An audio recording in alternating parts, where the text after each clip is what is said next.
What if I told you the next Nigerian election is already being rigged? This is Kenya News Update today. Coming up, you'll discover the shocking locations where a former presidential advisor says votes are stolen and why the 2027 election could be the most controversial in Nigeria's history. Meet Hakeem Baba Ahmed, former special advisor on political affairs to President Bola Tinubu, a prominent northern leader with over 9 years of political insight. On January 20, he went on national television and dropped a bombshell. He said elections in Nigeria are not rigged from the capital, Abuja. But here's the twist. He claims they're stolen right at the source, in the polling units and at the collation points. This is the inciting incident for the 2027 polls. The stakes, the credibility of an entire nation's democracy. But here's what nobody's talking about. Baba Ahmed didn't just make a claim.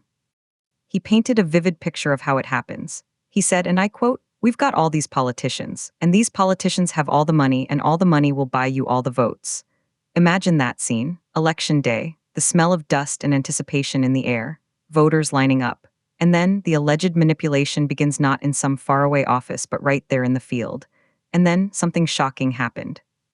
When pressed on the possibility of rigging in 2027, he gave a chillingly specific answer. He pointed to the technology, or the lack of it. He called for the full implementation of technology to transmit election results, suggesting the current system is vulnerable between now and 2027. Here's the part that will blow your mind. The incumbent president, Bola Tinubu, is widely expected to run for a second term. His own former advisor is now sounding this alarm. This creates a seismic shift in the narrative. It's no longer opposition talk. It's an insider's warning. 9 years of political experience. One primetime interview. A warning that could define a nation. The implications are massive. If true, it means every vote cast at a local unit is under threat. The controversy is clear. Some will say this is a brave whistleblower protecting democracy. Others will call it a political maneuver. But the unanswered question remains, if the system is so vulnerable, can any result in 2027 be trusted?